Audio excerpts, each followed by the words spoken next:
Scott McGregor here with Rapid Media TV and Kayak Angler Magazine, and I'm here at ICAST with Luke in the Old Town booth. Luke, you were just off air telling me all about the new Loon angler. Yeah. And the Loon is something that you guys introduced 20 years ago, bringing it back. Yeah. Right? It's sort of, you said it defined kind of wreck kayaking in the day. Yeah, I still know people that have the original Loon, and it was one of the first 3-layer recreational kayaks we introduced, and those things are heirloom products. They last a lifetime.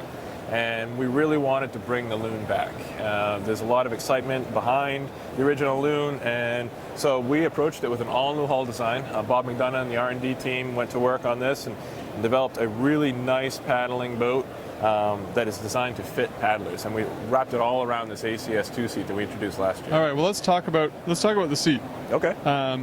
So you were saying that the seat has, I mean, it's amazing. It can come up and down depending on how deep you want to be in the boat. It has like a leg lift kind of thing. I'm not sure what you guys call that, but supports the... Yeah, it's got an adjustable, it'll get your bum adjustment. It's a thigh.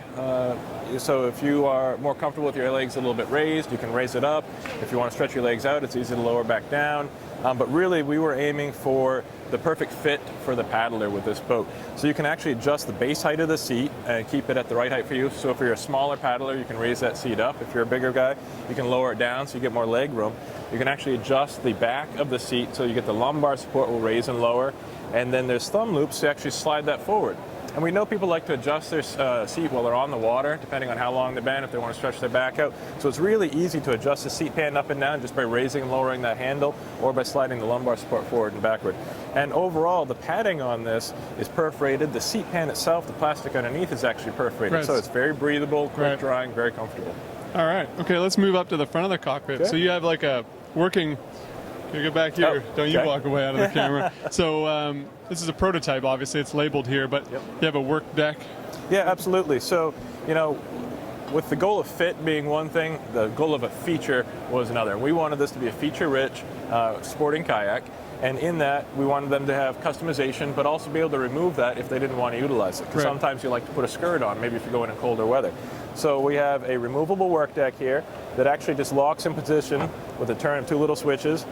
So you put that down, and it locks in, and then you're good to go. And on it, we've got a slide track mount, so you can put a rod holder, GPS, sonar, GoPro. Inside, there's dry storage.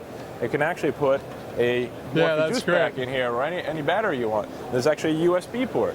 So now you've got dry storage, and you can keep your phone charged. I like to use my GPS on my phone along with some music, and after a day of paddling, it drains the battery. Well, now I can just keep it plugged in, and I'm always charged out on the water, which is great.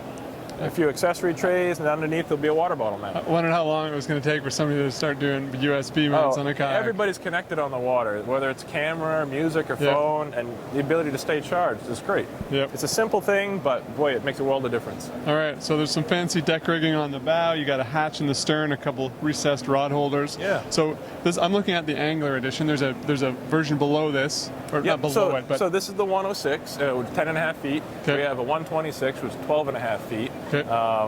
Both very similar hull design. They have a lot of volume, so it's designed. This has 325 pound capacity on the 106 and 450 on the 126. Okay. You get a lot of gear in here, and you're going to be really comfortable on the water. And even for a short boat like this 106, again, Bob and the team went out of their way to make sure this has fantastic glide and really straight tracking. So it's a great paddling boat, and price point on this one is $999, and the 126 is $1099. Okay, and that's the Angler version. The Angler version. Okay, correct. Great. Yep. All right. Well, thank you very much. I will. And when? Sorry, did you say when we will expect them? Like January. This? Okay. Yep. So these will be ready in January, and we're sticking firm to that. Perfect. All right. Thank you very much, Luke. Absolutely. Scott McGregor here in the Old Town booth at ICAST for Kayak Angler Magazine. Hoping you paddle forever.